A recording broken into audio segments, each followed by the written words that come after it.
messieurs les députés, mes chers collègues, nous y voilà.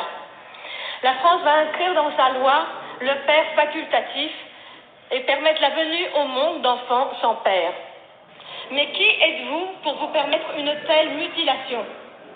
Est-ce à dire qu'un père est inutile? Assumez de dire qu'un père n'est pas nécessaire. Assumez de dire que vous ne devez rien à vos pères. C'est précisément cette société-là que je ne veux pas. Celle qui dit qu'elle se fait toute seule. Celle qui dit que l'autre n'est pas nécessaire. Alors pour moi, voyez-vous, il n'y a pas plus grand que l'homme. Et vous le piétinez, vous le réduisez à rien, à ses gamètes, à 1/60 millième de millimètre. Un donneur, vous appelez ça.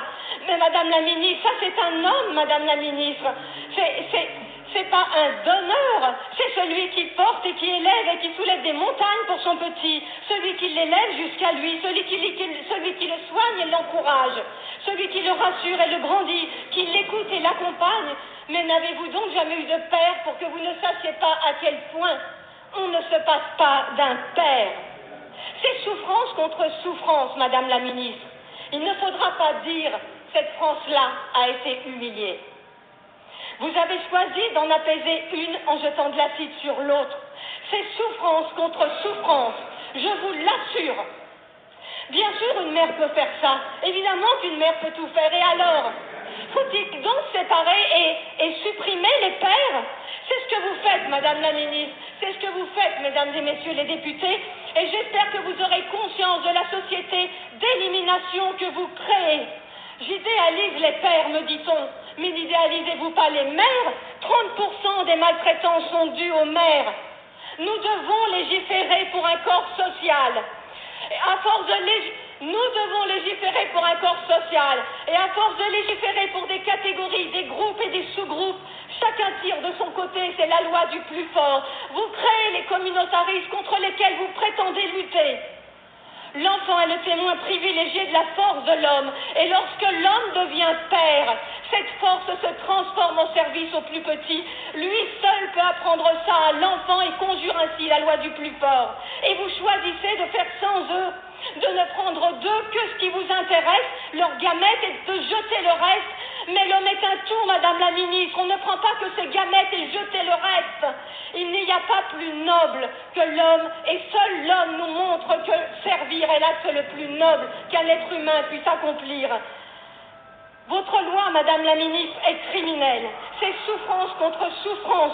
Il ne faudra pas dire « cette France-là a été humiliée ». Votre loi, c'est s'offrir un être humain. On ne s'offre pas un être humain, Madame la Ministre.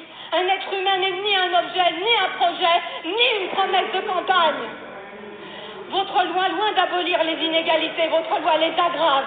Votre loi soulève des questions de marchandisation du vivant, d'eugénisme, de sélection, le dévoiement du sens de la médecine et la voie du design de l'enfant parfait comme nous le voulons que vous déverrouilliez. Au-delà des bornes, il n'y a plus de bornes. Ce n'est pas le droit qui refuse un enfant à ses femmes, c'est la biologie. Il n'y a ni discrimination, ni inégalité, vous le savez très bien. L'affirmer à longueur de médias, c'est mentir et manipuler l'opinion. La liberté si fièrement revendiquée n'est qu'une liberté de consommateur. Des Français accèdent au hard discount reproductif qu'il faudra reconnaître en France. Si la PMA, la congélation ovocytaire, le DPI, la recherche sur embryons, si tout cela existe, c'est aussi parce qu'elle enrichit médecins, généticiens, biologistes, patrons de start-up, juristes, avocats, banquiers en sperme et en ovules. Et vous faites semblant de ne pas le voir.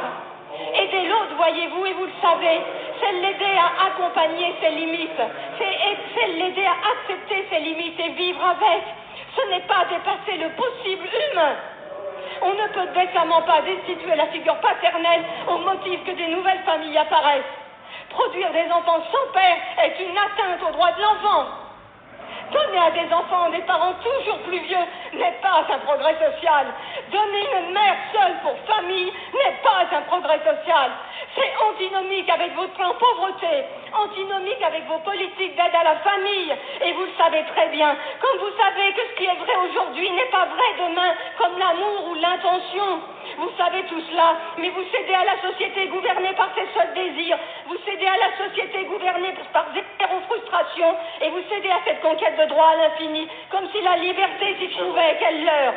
Vos arguments nient le bon sens. Au nom de tous les enfants qui ont manqué de père. Je vous prie de couper le micro. Je vous en prie. Je vous remercie. Je suis obligé de contraindre le temps de parole. Je vous en prie, s'il vous plaît, Madame Thiel. Je vous remercie.